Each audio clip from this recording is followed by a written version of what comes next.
Selamat malam Bapak, Ibu, dan Saudara-saudari yang terkasih dalam Kristus. Bersyukur karena saat ini kita diizinkan kembali bertemu di ibadah tengah minggu.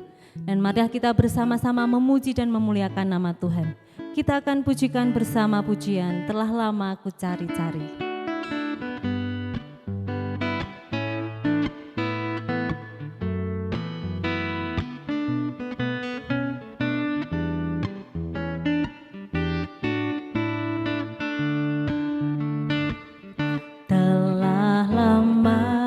Ku cari-cari langkah hidup yang lebih pasti, hidup penuh kesenangan setiap hari. Suatu saat Yesus panggilku untuk jadi pekerja, melayani, jadi saksi bagi Dia.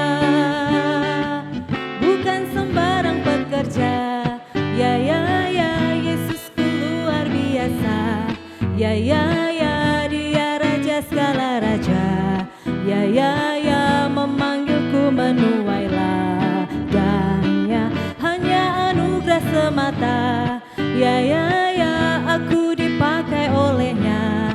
Ya sungguh amat istimewa menjadi pekerja Yesus yang mulia.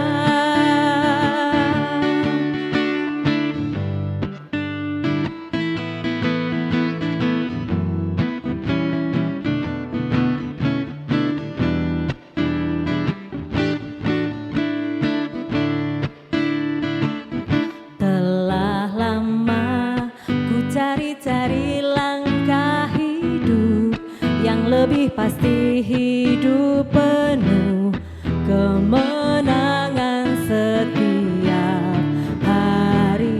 Suatu saat Yesus panggilku untuk jadi pekerja, melayani, jadi saksi bagi Dia. Bukan sembarang pekerja, ya Yesusku luar biasa. Ya Dia raja segala raja. Ya memanggilku menuai ladangnya, hanya anugerah semata. Ya aku dipakai olehnya. Ya sungguh amat istimewa menjadi pekerja Yesus yang mulia. Bukan sembarang pekerja, ya Yesusku luar biasa. Ya Dia raja segala raja. Ya memanggilku menuai ladangnya, hanya anugerah semata. Ya aku dipakai olehnya. Ya sungguh amat istimewa menjadi pekerja Yesus yang mulia.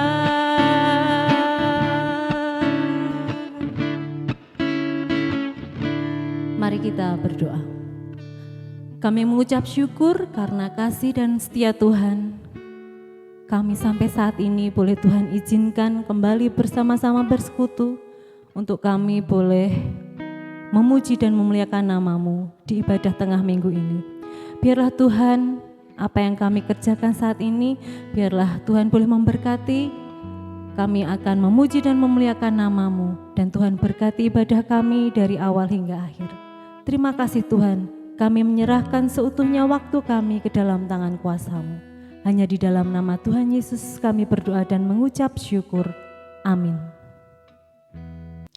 Penyertaan Tuhan dalam hidup kita sungguh luar biasa. Apa yang dapat kita kerjakan? Memuji dan memuliakan nama-Nya. Mari kita tinggikan nama Tuhan. Ku bersyukur padamu Tuhan.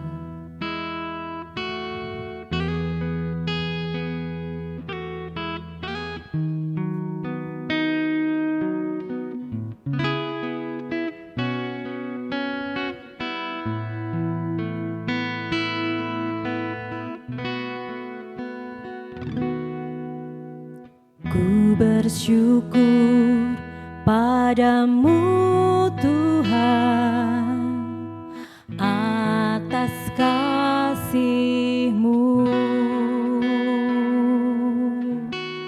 ku bermazmur bagi nama-Mu yang kudus,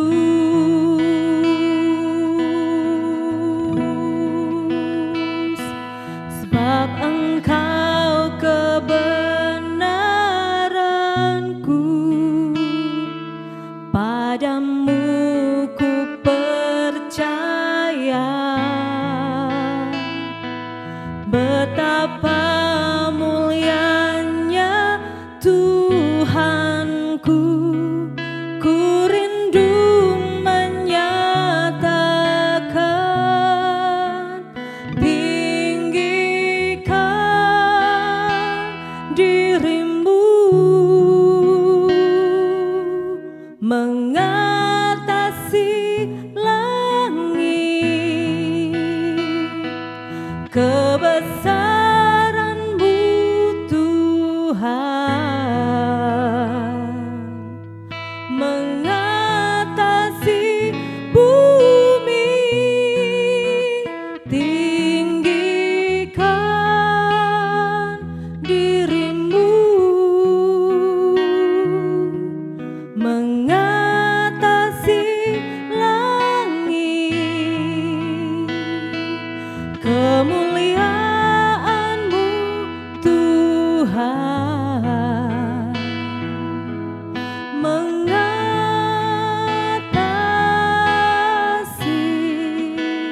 bumi.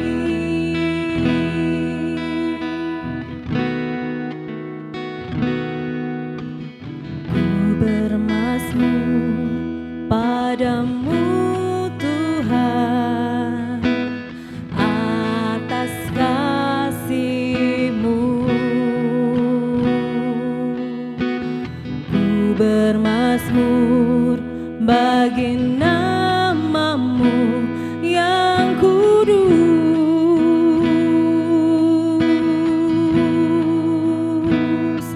sebab Engkau kebenaranku, padamu ku percaya. Betapa mulianya Tuhanku, ku rindu menyatakan, tinggikan diri-Mu mengatasi langit, kebesaran-Mu Tuhan mengatasi bumi. Tinggikan diri-Mu mengatasi langit, kemuliaan-Mu Tuhan, kemuliaan-Mu Tuhan, kemuliaan-Mu Tuhan mengatasi bumi.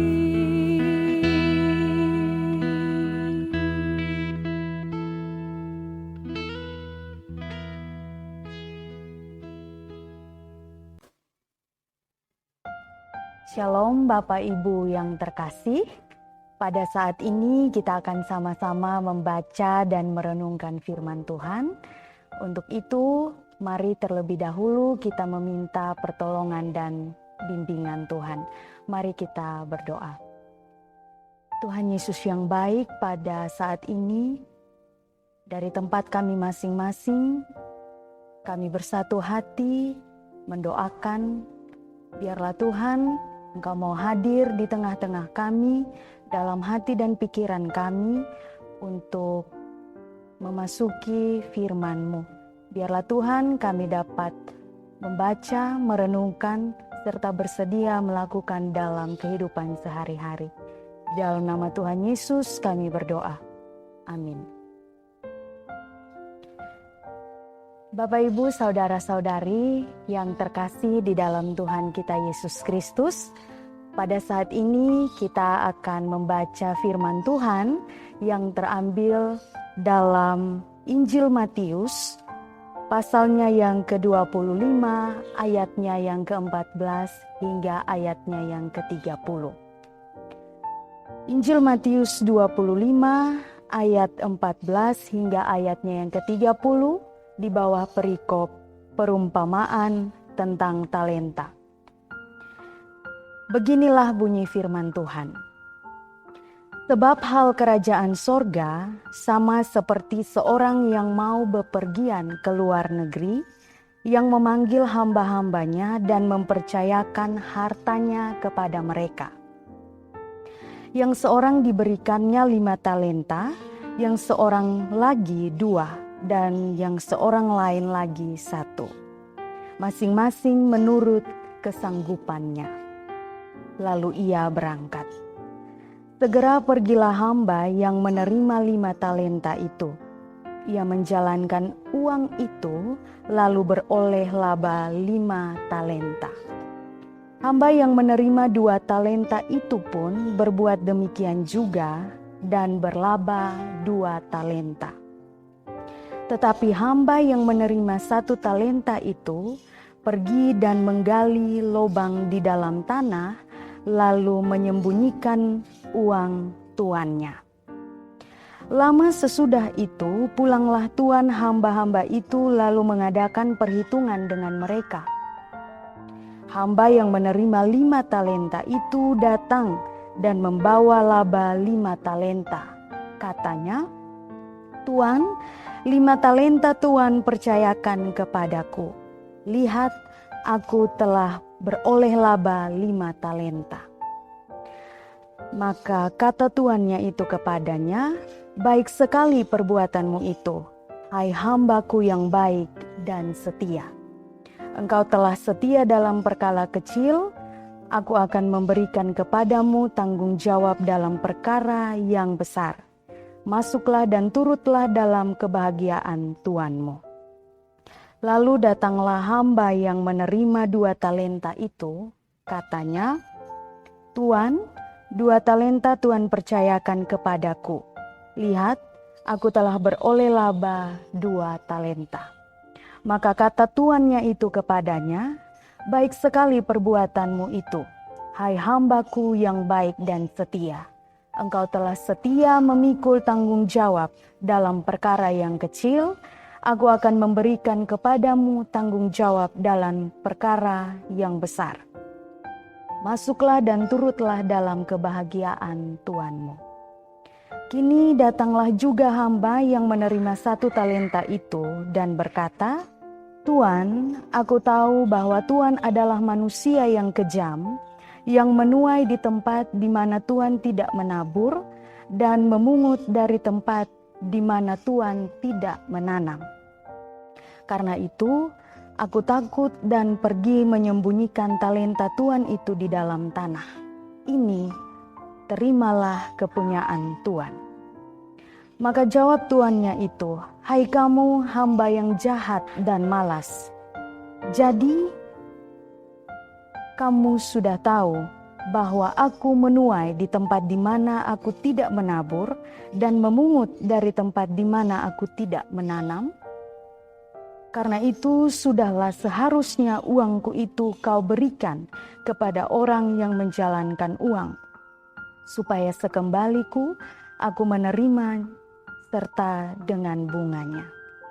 Sebab itu ambillah talenta itu daripadanya dan berikanlah kepada orang yang mempunyai 10 talenta itu. Karena setiap orang yang mempunyai kepadanya akan diberi, sehingga ia berkelimpahan. Tetapi siapa yang tidak mempunyai, apapun juga yang ada padanya akan diambil daripadanya. Dan campakanlah hamba yang tidak berguna itu ke dalam kegelapan yang paling gelap, di sanalah terdapat ratap dan kertak gigi. Demikian jauh pembacaan firman Tuhan pada saat ini, dan firman Tuhan pada saat ini bertemakan sesuai kesanggupan.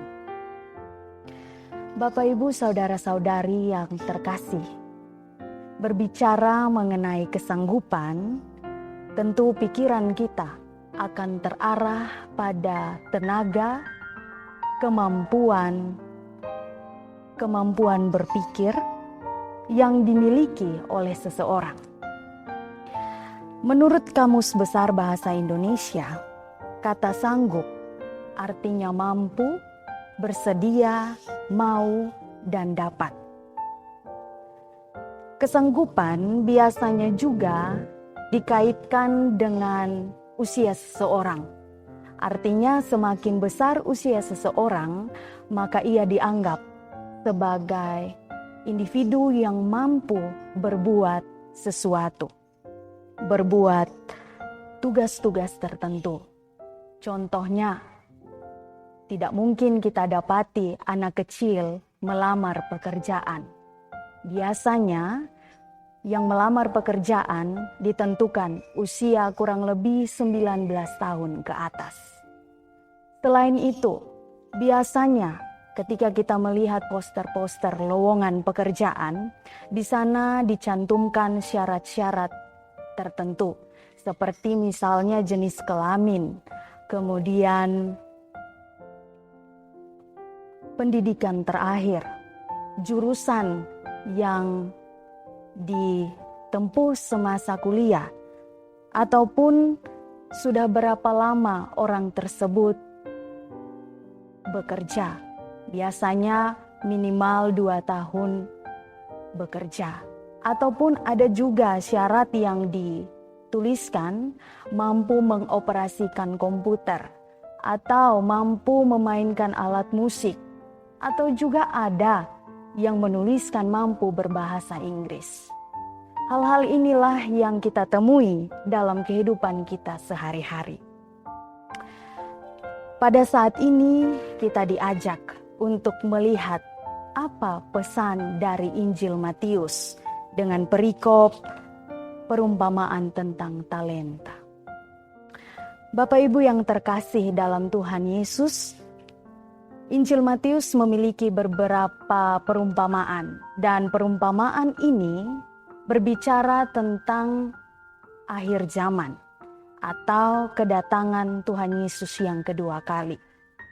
Dan hingga saat ini tidak ada seorang pun yang bisa untuk mengetahui kapan waktu yang tepat Yesus datang kedua kali. Karena hal itu merupakan sebuah misteri bagi setiap kita manusia.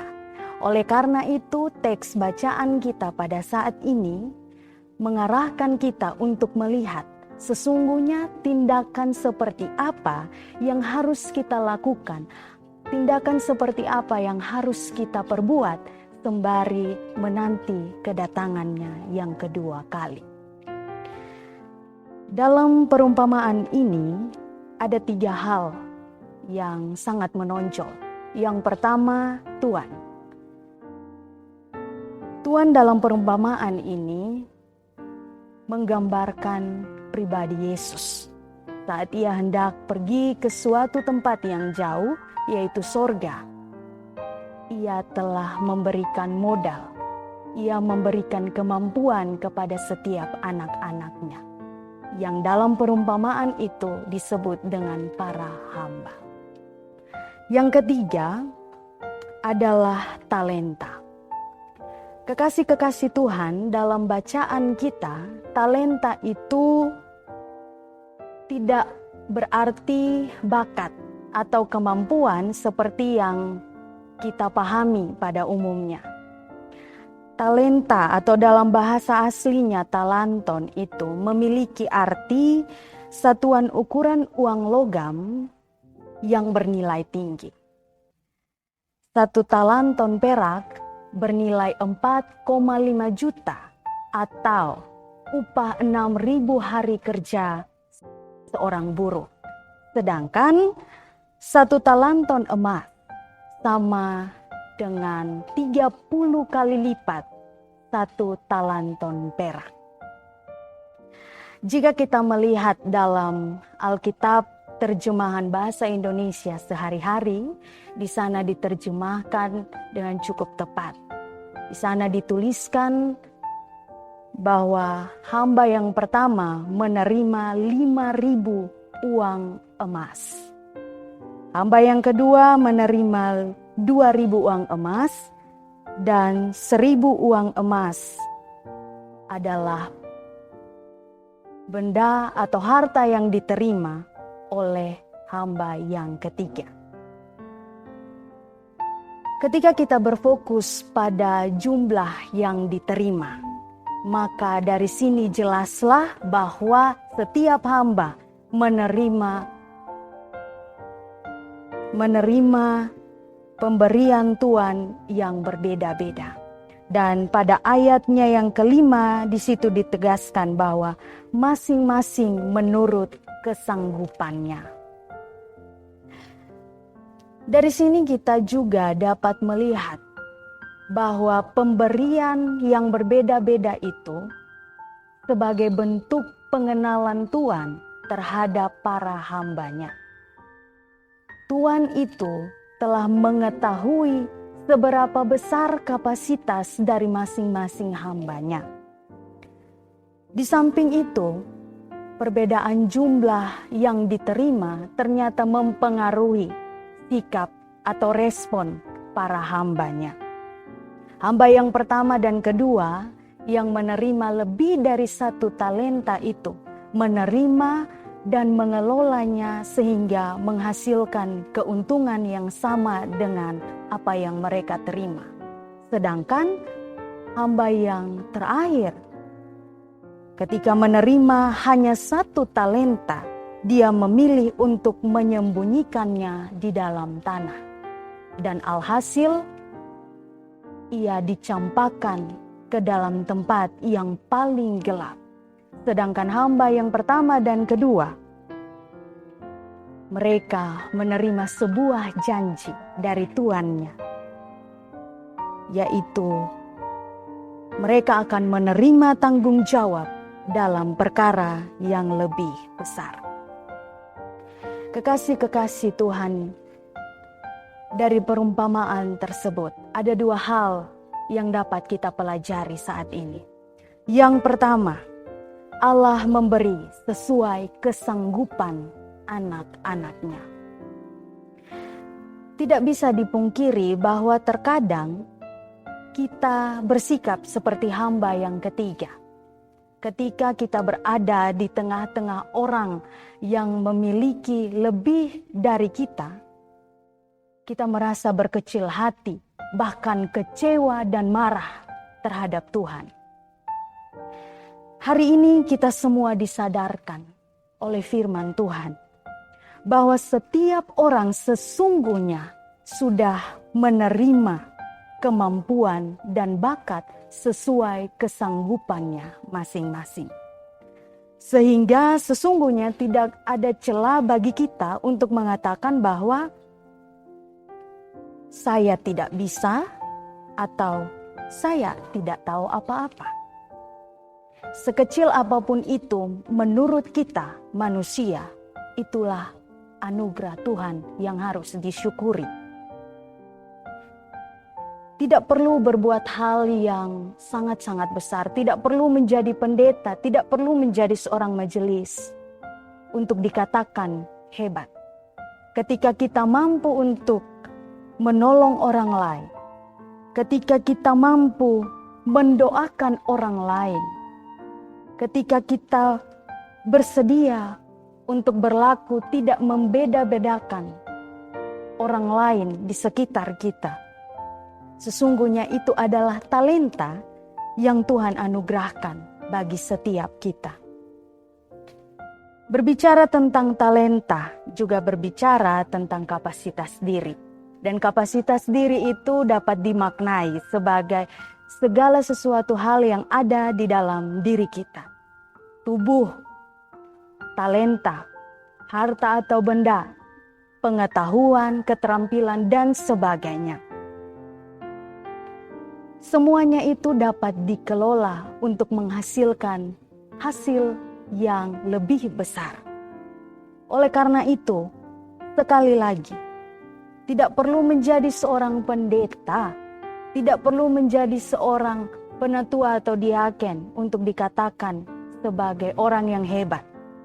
Karena setiap pekerjaan yang telah kita kerjakan saat ini, yang dipercayakan kepada kita saat ini, itulah pekerjaan yang sesuai dengan kesanggupan kita dan pekerjaan yang dikehendaki Tuhan untuk kita kerjakan. Hal yang kedua adalah kesetiaan dan ketekunan. Dari hamba yang pertama dan hamba yang kedua, kita belajar tentang kesetiaan dan ketekunan dalam mengerjakan sesuatu. Sesungguhnya kedua hal itu dapat membantu kita untuk memperbesar kapasitas lumbung berkat dalam kehidupan kita. Semakin giat kita bekerja, semakin giat kita mengelola pemberian Tuhan dalam diri kita, maka semakin naik pula kapasitas diri yang kita miliki. Oleh karena itu, perlunya pengenalan akan diri. Tidak ada seorang pun yang tidak dikaruniai kemampuan. Namun sekarang tergantung kita, bersedia atau tidak mengelola, mengerjakannya untuk bisa memperoleh hasil yang lebih besar. Kekasih-kekasih Tuhan Yesus, di dalam bulan diakonia ini, kita diajak untuk belajar, menyadari, dan juga mensyukuri, serta bersedia untuk mengerjakan apa yang sudah diberikan oleh Allah sesuai kesanggupan diri kita. Sekali lagi, kapasitas diri itu sesuai dengan kesanggupan diri. Oleh karena itu, kita tidak perlu untuk membandingkan diri kita dengan orang lain, lalu memaksakan untuk sama seperti orang lain. Apalagi hidup dalam iri hati. Itulah hal yang harus diwaspadai. Setiap orang memiliki waktu untuk terus mengembangkan potensi yang ada di dalam dirinya. Oleh karena itu, jauhilah rasa takut dan rasa tidak percaya diri, karena itu hanyalah sebuah penghalang. Kita harus yakin dan percaya bahwa Allah akan menyertai kita kemanapun kita diutus untuk mengerjakan pekerjaan yang dipercayakan. Ingatkah kita ketika Yesus mengutus murid-muridnya untuk membaptis banyak orang? Itu menandakan bahwa ia telah mengenal kapasitas, ia telah mengenal kesanggupan yang dimiliki oleh murid-muridnya. Sehingga ia berjanji untuk menyertai mereka hingga akhir zaman. Hal itu juga yang akan terjadi pada setiap pribadi orang percaya. Tuhan Yesus sangat mengenal, sangat mengetahui segala sesuatu yang ada dalam diri kita. Oleh karena itu, mari berfokus untuk mengerjakan dan mengelola setiap tanggung jawab dan tugas yang diberikan kepada kita dalam pelayanan yang dipercayakan, sehingga ketika ia datang kembali untuk meminta pertanggungjawaban, kita dapat mempertanggungjawabkannya dengan baik. Selamat mengelola berkat Tuhan yang diberi sesuai kesanggupan, sembari menantikan kedatangan Yesus yang kedua kali yang akan membawa kita turut serta dalam kebahagiaan. Amin. Di dalam hidup ini, kita tentunya banyak mengalami pergumulan.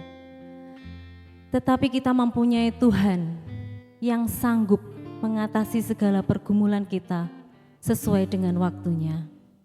kita akan naikkan doa-doa syafaat kita. Kita akan siapkan, kita pujikan pujian, Dia sanggup.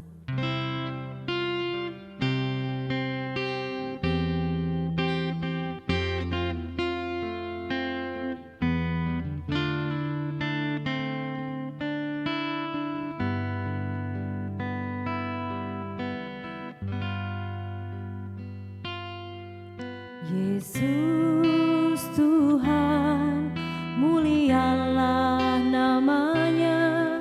Yesus Allahku, besar kasih-Nya. Dahulu, sekarang, dan sampai selamanya. Kasih-Nya tak pernah berubah. Yesus Tuhan, mulialah namanya. Yesus Allahku, besar kuasa-Nya. Dahulu, sekarang, dan sampai selamanya. Kuasa-Nya tak pernah berubah.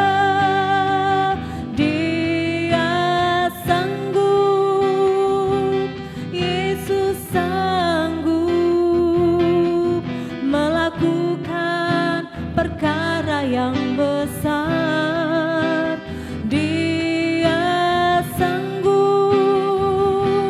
Yesus sanggup memulihkan yang terluka, menyembuhkan yang menderita. Dia sanggup memulihkan hidupmu.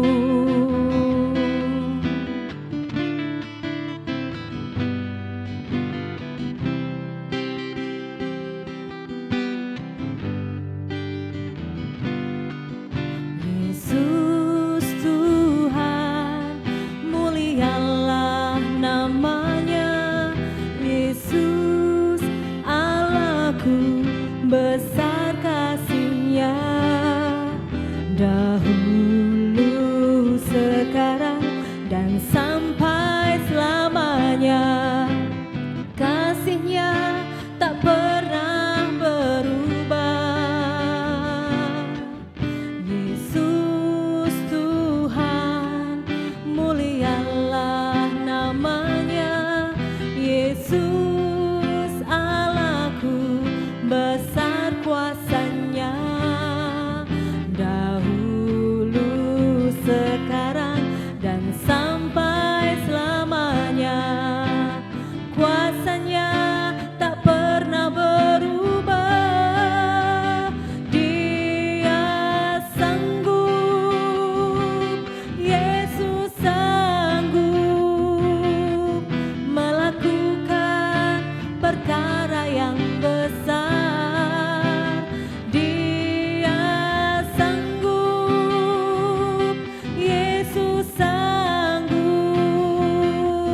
Memulihkan yang terluka, menyembuhkan yang menderita. Dia sanggup memulihkan hidup. Dia sanggup. Yesus sanggup melakukan perkara yang besar.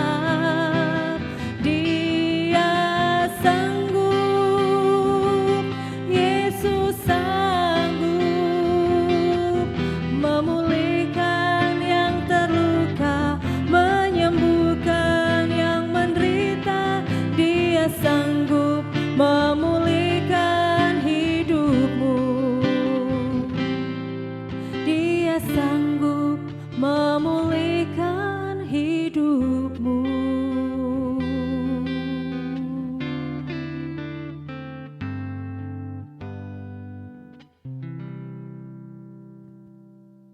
Bapak, Ibu, Saudara-saudari yang terkasih, tiba saatnya untuk kita menaikkan pokok-pokok doa.